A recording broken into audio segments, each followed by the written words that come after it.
Yo, what's up, guys? Welcome back to the Remedy. Man, today I sat down with Dom, Origins of Vitality. Man, we spoke about Dom's background, carnivore diet, sleep, organ meat, Quade Cooper, Sonny Bill Williams, what they're doing now, fasting protocols. Man, do not miss this one. So without further ado, Dom, ladies and gentlemen.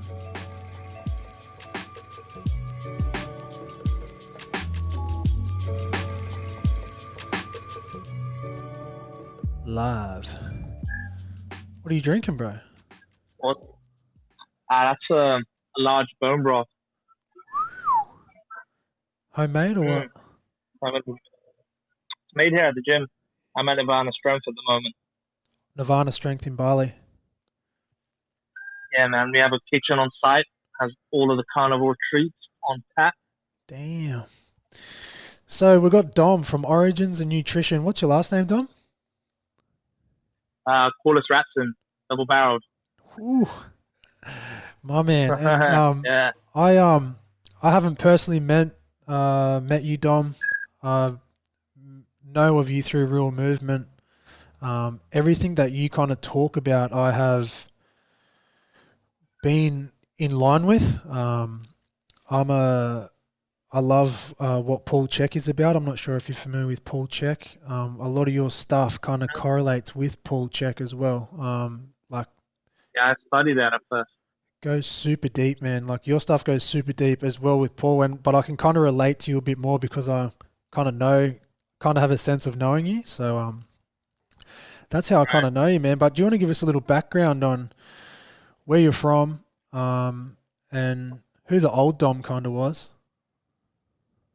Yeah, sure. I mean, born and bred in Brazil, in Rio de Janeiro, and yeah, I had quite a few travels. Always traveling as a child. Quite adventurous parents, and then ended up doing bulk of my studies in England, but nothing really physically or nutrition involved. I was just a skate rat, metalhead. Um, just yeah, was always very physical, always in sports, always a skater, always a snowboarder, always a surfer. And then I moved to the Caribbean at the age of around 18, going on 19. And that's where I started really connecting more with the land and the ocean, became a spear fisherman, was a surfer. My brothers had always been anyway, so I started going down that route of life, became a diver. And then I also started my bodybuilding journey at that point, where I was just a scrawny little rat, and lifting all the tanks for diving and stuff was starting to hurt my back. I was feeling really weak, so I decided to start going to the gym along with some fellow diver friends. And then that started the bodybuilding and nutrition journey, went heavy into wanting to compete in bodybuilding, hence physique, drinking all the protein shakes and all of the supplements, and eating 6, 7 times a day, sometimes 8. Started noticing that that wasn't very good for me.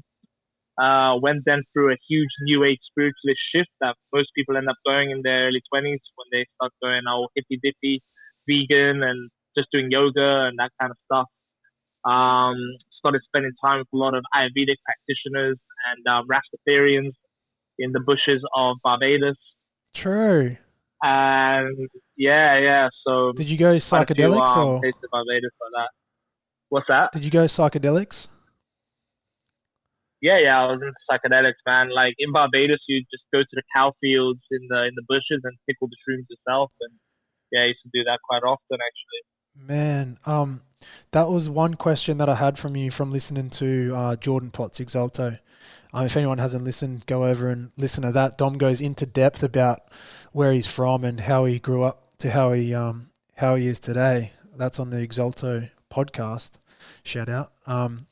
But man, I had a question here. Like, cause you're from Brazil, Brazilian background, was ayahuasca a talking point when you were younger? No, I was too young at that time. I mean, I left Brazil at the age of 10, Yeah.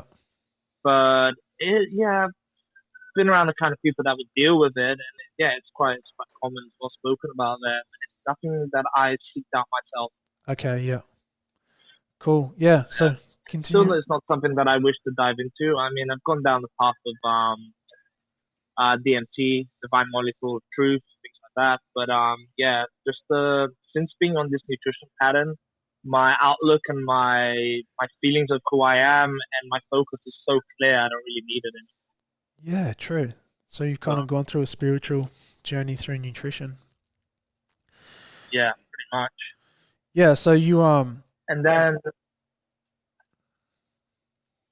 yeah, and then I just I progressed a lot with the nutrition out of that point. You know, leaving veganism, going back to hunting, and then realizing that the two previous journeys I did in nutrition were complete and had a lot of health issues. Then that led me into actually making it my passion and focusing in on the truths behind anthropology, biochemical activity, and the physiology of the human being in tune with nature, obviously, but living in a modern time. So that's 7 years later. Here I am, still heavily focused on nutrition, heavily focused on working with people, and that's the passion, that's the mission now for life. I don't see any career changes from here. bro, that's crazy. Who was the main person who pushed you in a direction from going from veganism to like put you on that path? Is there somebody Uh, from going into veganism or coming out of veganism? coming out? Just myself, Yeah. man. But I mean, like my closest friends at the time on that island were spear fishermen. So I was like, I want to hang out with these guys. I want to go diving, and spearfishing and free diving. It's just the meditation of it and the experience of it, whether you get food or not.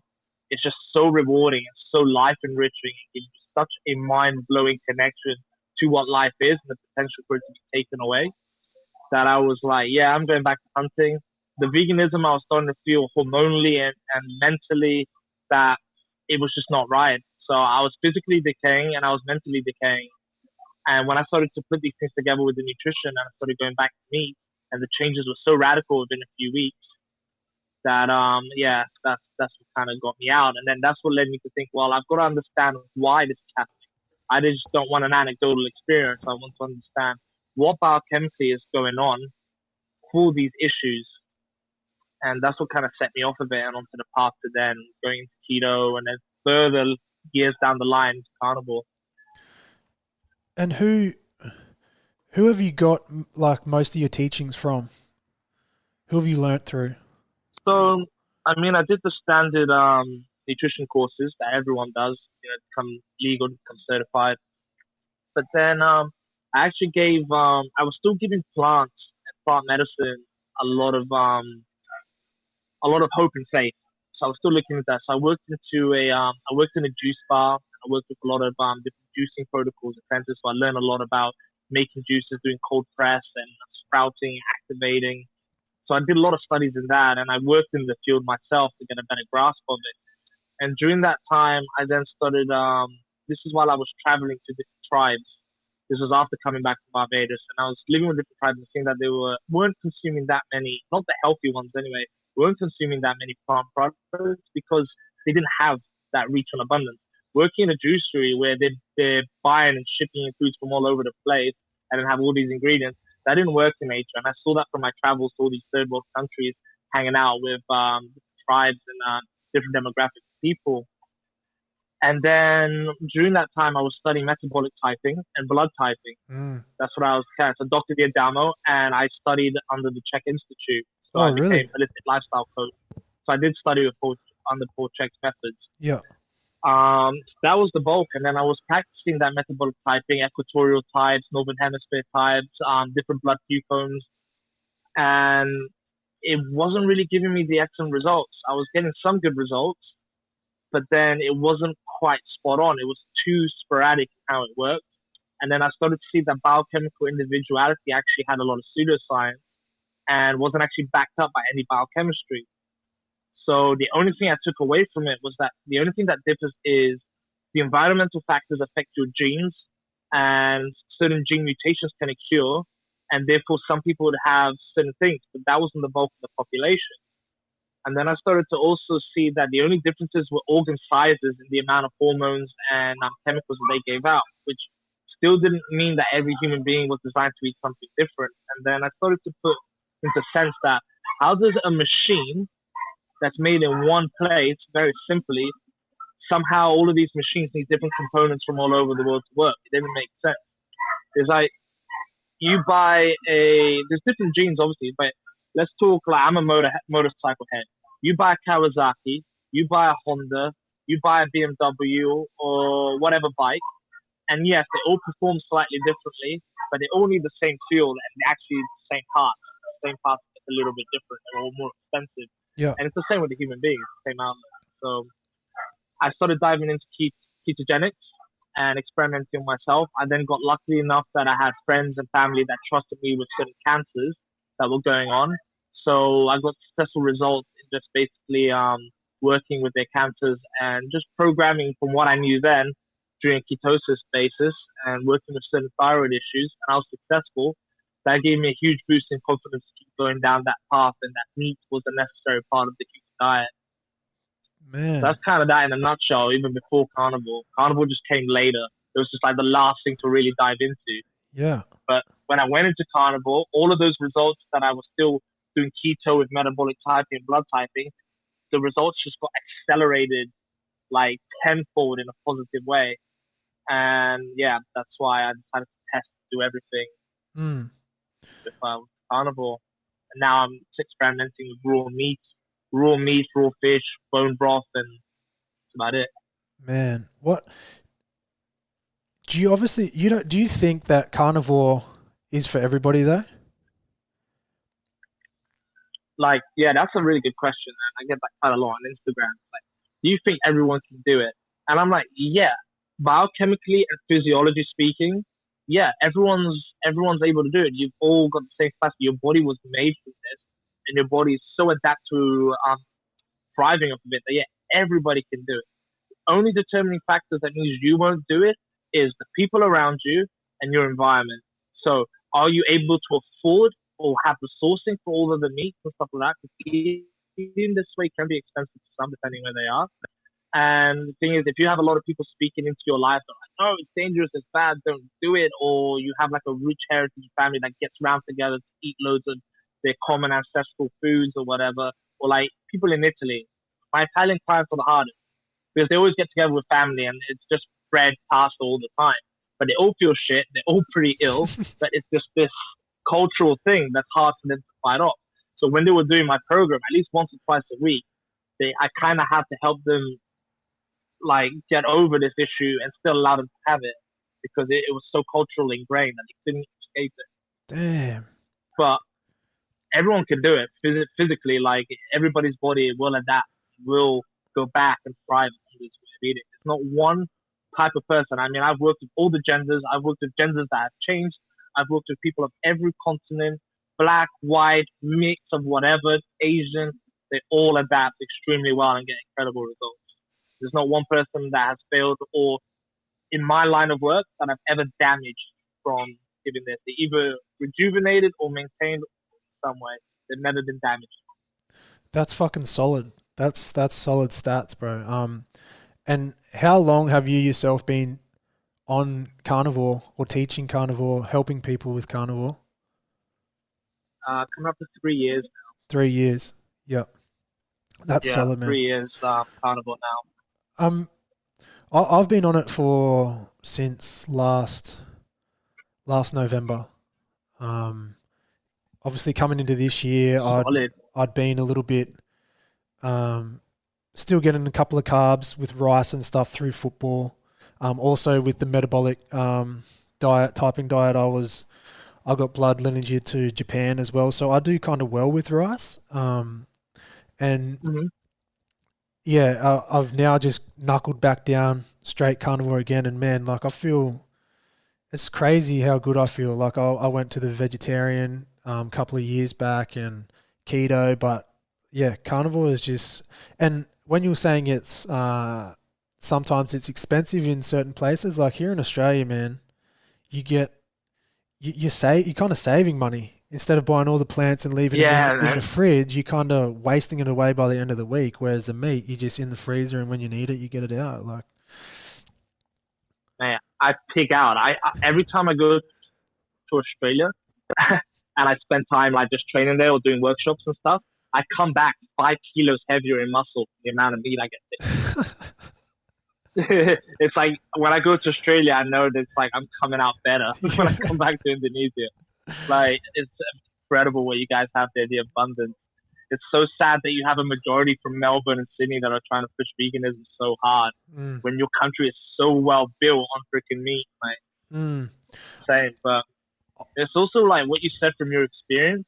It's a good point there. It's like yes, everyone can be carnivore, but should everyone be carnivore or carnivore forever and all the time? That's a whole different subject. It's just like being carnivore helps like reset the body, get your values and your relationship around food solidified.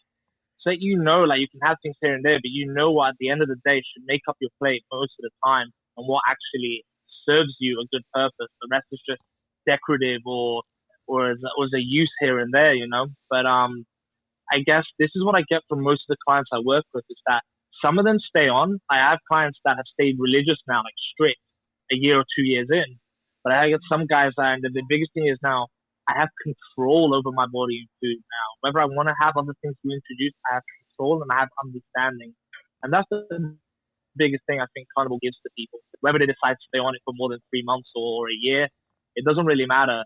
Just the understanding and the discovery of their body is the fascinating thing around it.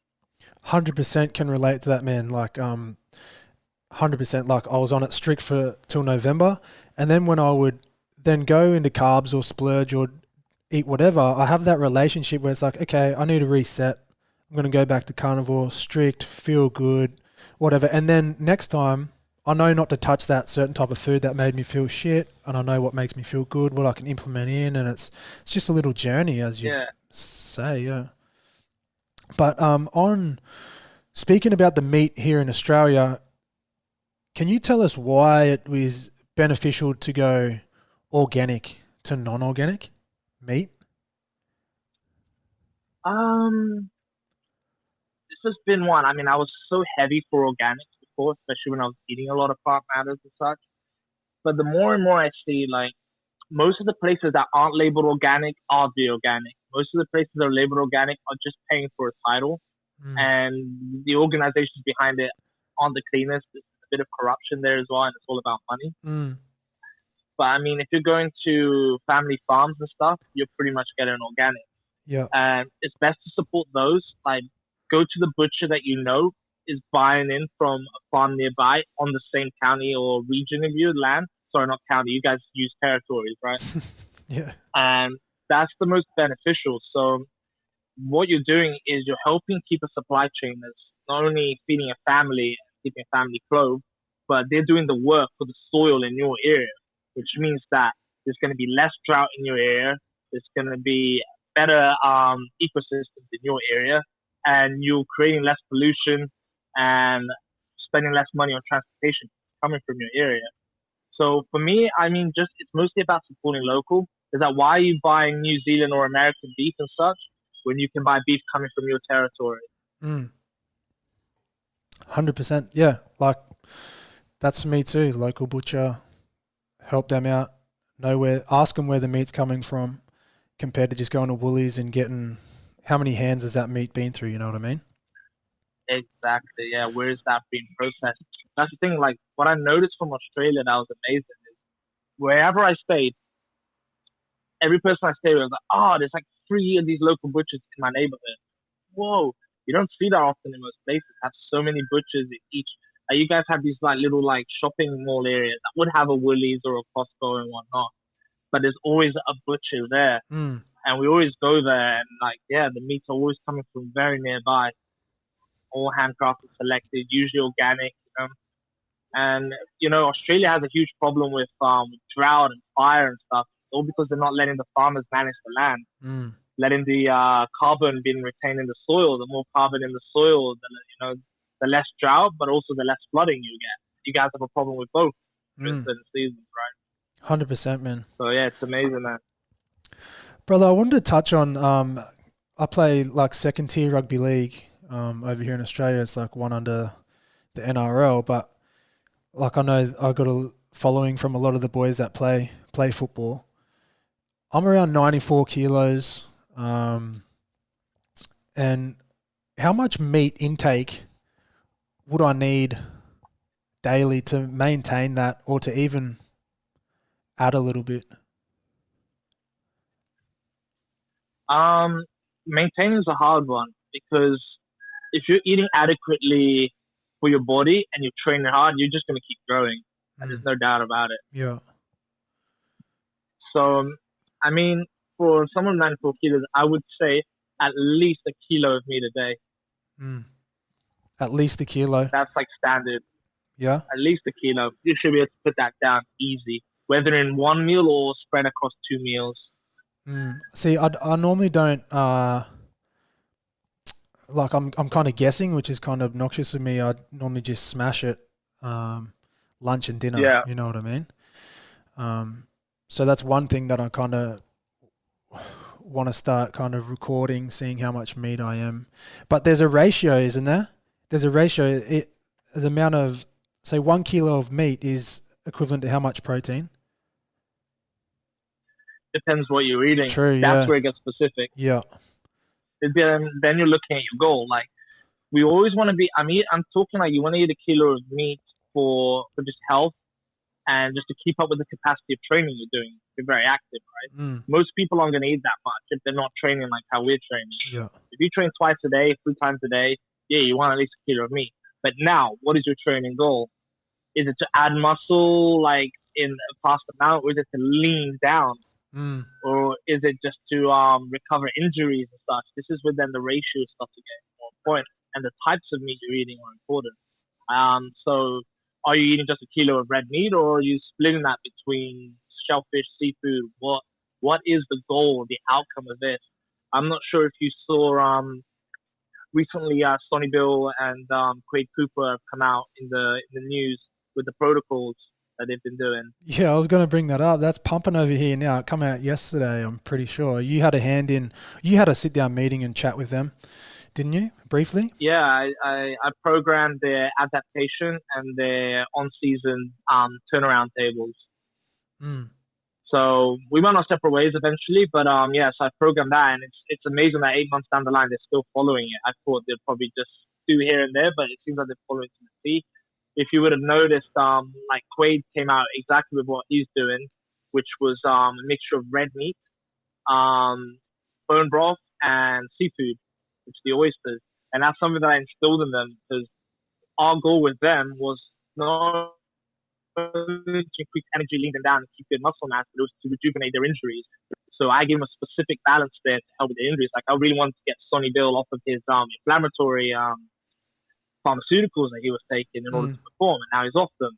I hope he's still off them, but things like that. So they had specific ratios for that. It wasn't just smash red meat every day. It was, no, you need specific building minerals of your bone marrow, of your nervous system, in order to trigger the right pattern of angiogenesis, anti-angiogenesis for the recovery.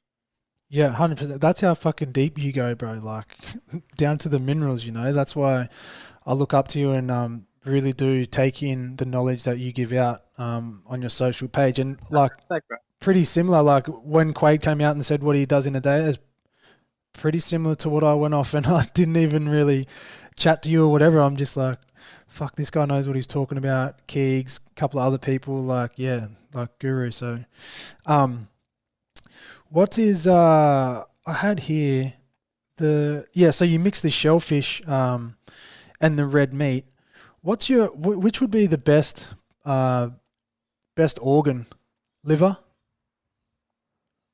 Liver is the most dense and nutritionally packed food in the world. So if you're deficient, if you're looking to give minerals and fat-soluble nutrients for your body, also water-soluble, then liver is one of the most dense. Brain is good. Then kidney and heart will probably be the ones after. Kidney and heart, yeah, liver. I've found it hard to stomach liver at the start. I then went raw, but then I found a really good butcher and I tried their liver, and it just tasted so much better than what I had been eating before, and it was so good. Like, is this beef or lamb liver? Beef. Beef. Lamb liver is usually sweeter. Oh, actually, yeah, it's lamb liver. So you changed from beef to lamb. Yeah. That's why you probably found it taste better. Yes, it was lamb. You just did that. Is there any difference between that? Obviously, the minerals and stuff. Lamb fat is different to beef fat, and Yeah. it has more of a DHA makeup. So that's why lamb has a different taste. Mm. So yeah, you'd find it slightly different. How important is fish oil DHA for the body, and what is the best source to get that from? So I'll go ahead and say it. Don't waste your money on any supplements. Mm-hmm. Don't even bother. Get it all straight from the source. You want to get oysters in, which is why you would have seen Quade talk about oysters. All of my athletes are 3 times a week oysters minimum. 3. 3 times a week minimum. Yeah. 6 to 12 oysters. Doesn't usually smash in one go. Mm. So oysters pack in quite a huge for your RDA. Then I would say it's going to be prawns, mussels, lobster, cold, oily water fish. 100%. That's a good tip. Like, I'm probably only doing fish maybe twice a week. That's Definitely. decent. 2 to 3 times a week. Yeah, good. Yeah, it's good. It depends on your needs though. If you had an injury or a nervous system issue, then I'd put you on more. Mm. Why is that? Yeah. Well, if the coating of your nervous system or your adrenal, sorry, I'll try and break it apart. So DHA makes up most of the coatings of your nerves and the predominant makeup of your brain and heart. So if any of those are misfiring or you fatigue them in any way, then we want to help code it and build it back up because we're electric creatures of light. So you need those electric signals to fire better. So if you're having mental issues or heart issues or you're adrenally fatigued, you've run down your nervous system completely, we want to help it fire better. And then we also want to help mitigate the inflammation around that because you're probably falling into a chronic inflammatory state. Mm. So that's why I would ramp it up with different seafood protocols. True. And it would also have to tie in with blue light and your light ribbons. So it wouldn't just be food alone. It has to be light ribbons also. So this is where it's like 80% holistic, 20% nutrition. So if your stimulus of blue light or you're not getting the adequate amount of blue light at the right time and red light and so on, then that's going to soak out some of that DHA pretty fast and it's going to lead you into a bad ANS pattern. Yeah, 100%. That's what I fucking love about your stuff. It's a whole. It's not just the carnivore diet. You know what I mean? No, What's a lot more. What's your thoughts on sleep, last meal of the day? There's something I've been kind of playing around with. I find I adapt way better to eating around 4:30, 5 p.m. Rather than like 7 or 8. What's your thoughts and ideas on last meal of the day and why? It needs to fit in with your circadian rhythms. So if you think your circadian rhythm runs in 2 shifts, right, 12 and 12, your cell windows are just as important. If you're eating at the wrong cell windows, so you're exceeding 8 to 12 hours of cell window, it's going to affect the way you sleep, and it's also going to affect the way you wake up.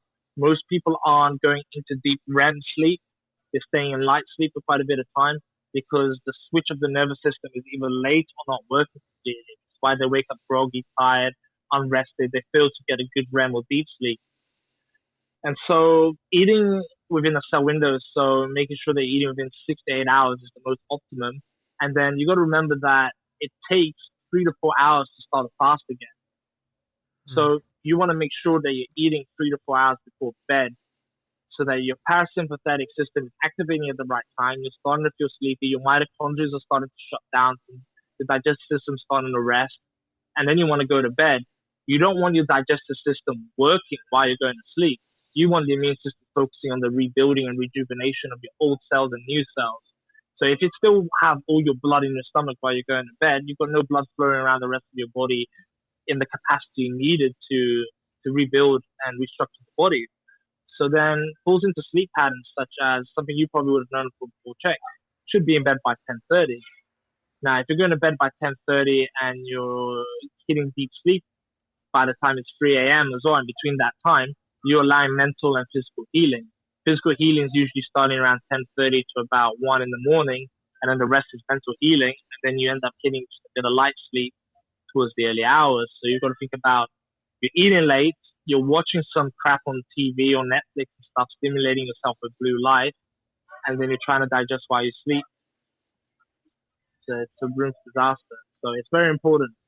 How you said, you will feel better if you eat within a good time before sleep, and if you're eating within your cell windows and allowing your body to shut off at the right time. Yeah, 100%. At the moment, I'm like, I wear an Aura ring just to try and help with my sleep. I'm currently just trying to implement to get more REM sleep. I'm not getting enough REM. I'm getting like maybe an hour a night. Hour a night, okay, that's quite low. It's Yeah. Do you find the Aura ring is quite precise though? I hear from a lot of people it's not very precise. I'm not too sure. Like, I don't have anything else to measure it off. Sometimes if I'm too focused on the Aura ring, like, yeah, I'm just too focused. But when I'm not, then I wake up and I'm just normally kind of like, yeah, I had a good sleep, feel good, whatever. So maybe I might take it off for a couple of nights. I'm not sure. So, yeah. But one thing I suggest is red light therapy before bed. Red light therapy. Yeah. That's like you Do can you use it much or heard of it? Like obviously infrared sauna, they have red light therapy in them, yeah. Yeah, we would like one that you can turn on for about 20 minutes while you're going to sleep. Yeah. And that's just Yeah, what are they called? those are really useful. What are they called? The Juve? Juve light? Juve, I use Red Light Rising. Red Light Rising is my preferred one. Yeah. And you just get that offline? They've got the Juve as well. Yeah, you can get that online, yeah, they're good. Yeah. And what's that do? So basically it's two light spectrums. One's near infrared and one's more like having your own personal sunset. And what that does is it triggers the way your eyes and your brain receive. So it starts to get your melatonin regulated. It also does your skin as well, so even like your melanin also. But yeah, gets your melatonin and your hormones regulated as if you've just watched the sunset and you're getting ready to shut down the natural rhythm of life. And then in the morning, it does the same thing. It's like it's watching a sunrise. And this actually can help you with not only sleep, but also recovery. Mitochondria will have a better capacity of using ATP, so it can actually help you recover and strengthen you for a workout beforehand or after. And it also can help stop your skin from burning in the UV. Yeah, that's one thing. Yeah, it's a biohack. Biohack. You say get as much sunlight as you can between, is it 12 and 3? 12 and 3. Yeah. 12 and 3. That's something that I have been doing constantly, like every day, getting that in. And it's been, I don't know if it's that or whatever, but I've been, feel good every afternoon after doing that. What's your thoughts around that? Why around 12 and 3? Well, it's to do with the way light comes through the atmosphere. 12 and 3 is when the light's providing you the most vitamin D synthesis. All the other spectrums do different things. So the orange and yellow light or red light has different effects on your own nitrate cycles, which can help, which is good for vascularity. But during 12 and 3 is when you're getting the most vitamin D. And if you have good high cholesterol from your carnivore diet or keto or whatever, then you're synthesizing vitamin D at an even better rate. Man, that's epic. So you want to be out in the sun when your shadow is shorter or right under you. Once your shadow becomes longer than you, you're not receiving vitamin D the same. You're actually even just burning. You're going to different spectrum. Man, that's a cool little hack. Check the shadow. Yeah. What's your nighttime routine at the moment, brother? Mine at the moment, it's different on each day because I follow more of my performance protocols now. So it depends. So I usually have my last meal at around 4 or 5 on the barbecue. And then if it's a high performance day the next day in terms of endurance and strength, where I'm doing 2 classes of BJJ, I will have maybe some ice cream or Greek yogurt at around 6 p.m. But if not, then it's just high fat. And then I will I will just chill at home.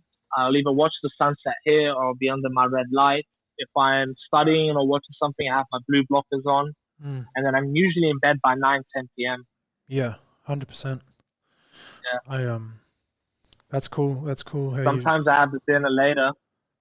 I'm doing Brazilian Jiu-Jitsu now from about 5 to 6:30. So what I'll do is I'll sauna and ice bath till about 7:30 p.m. Just and depends what you got on, get eh? into my routine again. Yeah. Yeah, that's cool. And you fasting at the moment? You fast every day? Yeah, fast every day. I just broke it with that bone broth. After this, I'm going to go train some handstand push-ups. Yeah. That's it. You're into your calisthenics, eh? Yeah, and I've been doing that a few years. How'd you get into that? After bodybuilding, I was like, I don't want to be this big and immobile. So I kind of shrunk down a little bit and then went towards more MMA and then realized I didn't really want to fight or have that urge to get fat like that. So a lot of the training around that was body weight, and then I started learning the muscle up, and there just like.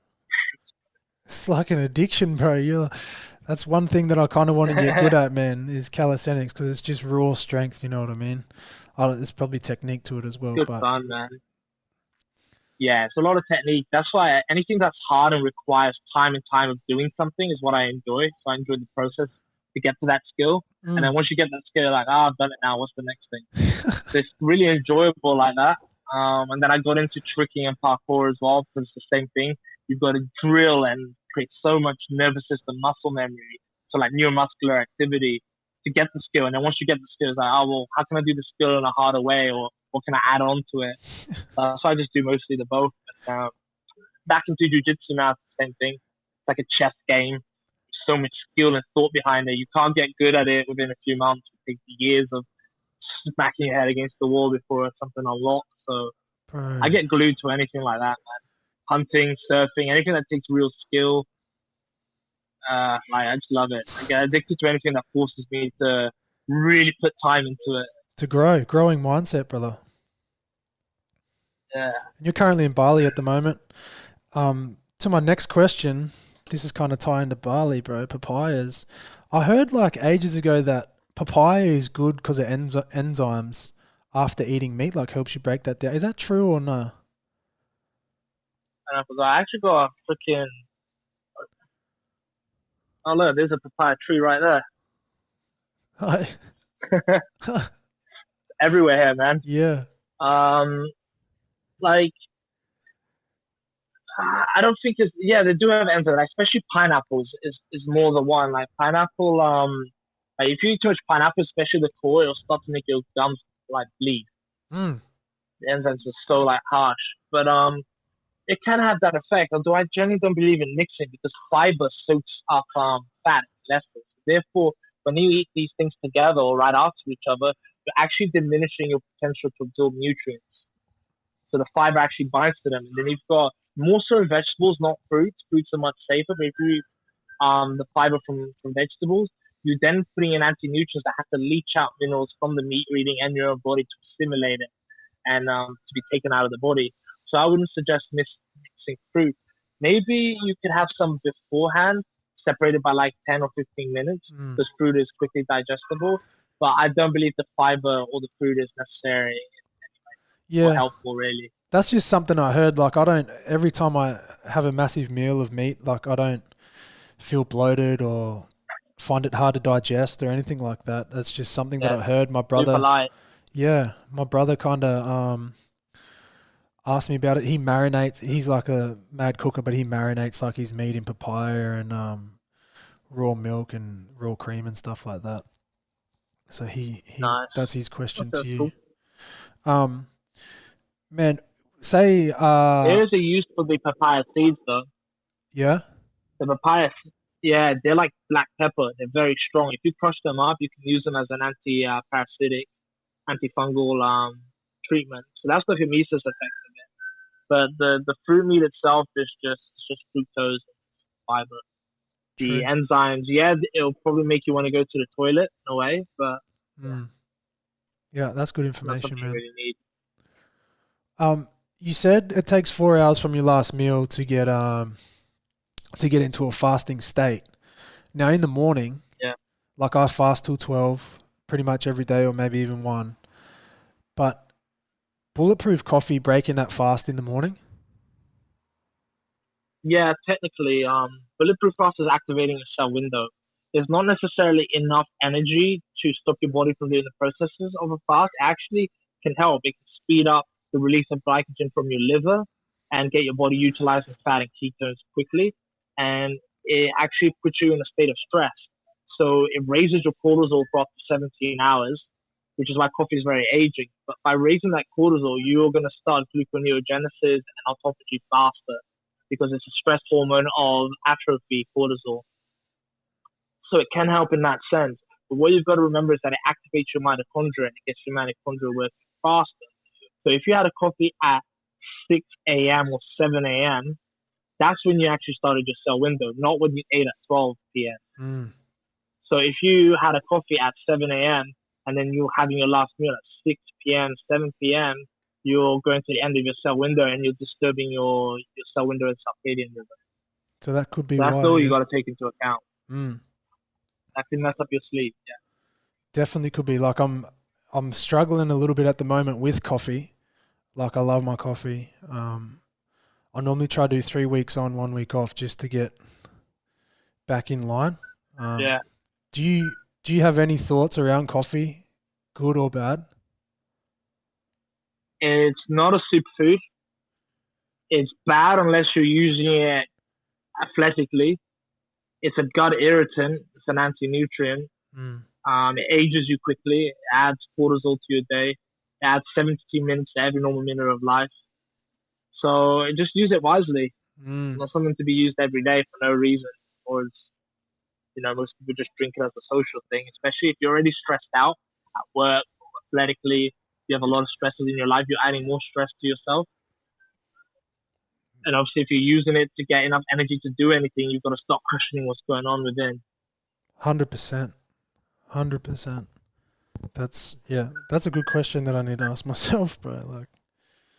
Like, man, sometimes it's like the taste is good and but you can tell Yeah, man. you can tell it's frying. You can tell it's Oh, frying you by the end of the day, and when you keep doing it, like having at least 2 a day, like you can tell it's just fucking draining you. yeah, 2 a day is crazy, man. More than one is crazy. Yeah, cool. That's definitely something that I'm going to look after. Yeah. Well, that's why we say to mix the fat in, to help people wean off. Obviously, the reason why the fat works is because it gives you something to use as energy and digest, and it makes you full. So therefore, you shouldn't need another coffee to curb hunger. You shouldn't need another coffee for energy. That's why the bulletproof really works. Mm. And coffee is acidic because it has some amino acids, and obviously the fat binds to that and helps slow it down. So therefore, you slow the rate of absorption. Therefore, you don't need as much. You don't feel the high really quick, and then it comes down really quick. It's gradual. Just drip That's feeding. why we recommend it. Yeah. Man, what's the body uptake of minerals, meat versus plants? Like everyone says, plants, like you need these minerals, like blah, blah, blah. What's the uptake in the body? Kind of fuck all, really. Just put it bluntly like that, bro. Yeah, like the assimilation of plants, over 90% of the population has the capacity to transform those plant molecules into the minerals they need. The ones we're getting from plants are the basic versions. The ones we're getting from animals are the fermented and transformed versions that we can directly assimilate. Like beta carotene is the biggest example. Not many people can transform beta carotene into vitamin A. And even if they could, they have to eat so much of it in order to get the process right that it's not helpful. It's actually detrimental because then they're getting so many other anti-nutrients and fiber along with it that it causes harm. It makes the gut permeable and it leaches minerals and vitamins from them. So yeah, and then to combine all the amino acids that come with these anti-nutrients means you don't get to assimilate the same amino acid profile. So therefore, even if you follow the bullshit advice that broccoli has more protein or this legume has more protein than beef, yeah, it may have a higher number to say if it's legit, even though it's not. But that's a whole different subject. By the time you break it down, you're getting less than a quarter of what you would have got from the actual beef and a smaller amount of the beef. So you have to eat less beef and you have to eat more of this, but you still get more from the less beef than you do getting more of this. So, and then which one is taxing your immune system and your digestive tract more? So this is a whole fallacy that people don't really look into.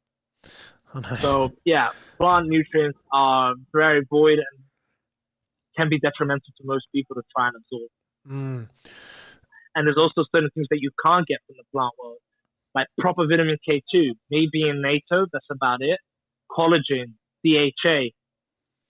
You're now starting to get some DHAs from a certain group of algae out of hundreds, if not thousands maybe, that we have identified through laboratories, or in algae that are at the bottom of certain ponds in the middle of Africa that would never been known to humankind or ever needed. Mm. And you're paying a fortune for it at the expense of third world countries, and yet you're still not going to get adequate amounts. You maybe just get enough for recycling to last maybe 50 to 20 years, and then that's it, really. 100%, bro. Like, that's your day in a nutshell, eh? Just responding to people's anti against meat, man. Yeah. Bro, if I was to walk up to I don't get it anymore. You don't? No, because people know now. On my Instagram, I've had so many come at me and I've just publicly displayed their bullshit and my answers. And it's really nice. I don't get anymore. I think they just watch from a distance. They know if they attack and I bite, then it's going to be publicly put out there and it's going to be a destruction. That's, fuck, man. Well, if I was to come up to you and ask you, man, I really want to go carnivore, what is the first steps that I need to take, or how can I do this without you being my coach? I would say my first words is always, do you have any underlying issues that are chronic or degenerative? If you do, seek help. Seek a coach to do it properly, because you don't want to just do it blindly and then have an issue or go down the wrong path for too long or suffer too much on top. So for those people, I'd say work with a professional. That's why I have worked in the first place. The majority of the population have these issues. But if you do not, stock up on meat and get eating. Just that's it. Eliminate. Eat when you're full. Yep. Eat when you're hungry. Eat till you're full. That's it. And repeat. Fall into your own pattern. Get hungry. Eat. Not hungry. Stop eating. That's it. Just meat. Whatever meat you want. Although no poultry. Yeah, no chickens. Yeah, no chickens. A weak bird. What about eggs? Yeah, eggs, great. Shellfish, seafood, beef, lamb, pork, whatever. If one makes you feel bad, or you have an allergic reaction, or you can't handle the fat, change it. That's it, really. If you're eating enough in one sitting, you shouldn't be hungry for up to 4 hours. If you're hungry before 4 hours, you didn't eat enough. Simple. True. That's good. That's good content there. What, bro? What you just said pork, and you said you spent time with Rastafarians in. You did, yeah? Barbados. Why are they? Do you know why they're so against pork? It's funny because most of them love pork. Really? We have something called pudding and sauce, which is like pickled pork, all the organs and everything, and like fried pork. West Indians love pork, man. It's not all Rastafarians that are into that. It's just a religious dogma, obviously. And then most Rastafarians actually are vital. They just eat like plant-based. They're not very healthy at all. They're either overweight or they're very malnourished. And they die of infectious diseases very quickly. And they're very, very skinny and weak. Brother, what just a couple more before we go. Do you think carbs are necessary for endurance athletes? No, not at all. I do incorporate it with some because they like it. If you're doing really long distance, then you want the body metabolically flexible so that it's using glycogen stores at the beginning, but then your body should be able to tap into your own fat stores and then gluconeogenicide protein stores as well over a long period of time. So I don't think it's necessary. I think if you're using glucose too much, you're more likely to crash and your body can't kick into gear. Just 1 second, brother. No worries.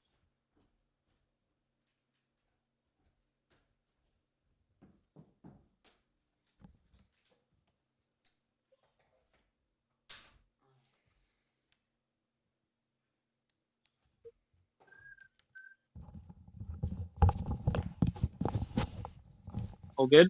Yeah, bro. Phone was just about to go flat. Yeah. So you were saying there. Can you just recap that? Sorry. I'm saying that for long endurance athletes, that it's good to be metabolically flexible, but generally for you, you'll have better endurance with being fat metabolism and ketones, because it has a lot to do with your lactate threshold, the amount of glucose that is affecting lactate thresholds as well, and you want to be able to use lactate, but I think it's a slower build up, more endurance when you use ketones and fat rather than glycogen straight away. So your body should be able to utilize that, but still be able to tap into gluconeogenesis to relieve some glycogen to the brain. And then what about for explosive athletes then? Carbs? For explosive athletes, also they should be eating enough protein to create stores, but it depends on their training schedule. Like the NRL players, I have them on a schedule depending on certain days, where say they're doing an hour on the field, an hour and 90 on the field, and they get half an hour break, and they're doing hypertrophy training or explosive training, and then they're going straight into cardio. Something like that during season training, I would let them have some carbs from non-fibrous sources, sometimes some fibers such as like sourdough drenched in fat, to allow them to keep the bulk of their body and still add muscle mass and have enough energy to train like that 5 times a week. So you just said sourdough drenched in fat? Yeah. Bro, that's probably fucking one of my favorite foods. Yeah, I know, right? So sourdough, obviously, because of the fermentation, has very little gluten. So even gluten is highly inflammatory to the bulk of the population. And obviously, it's kind of like an opioid effect on the body. You know? So it's very addictive. But sourdough has less of that.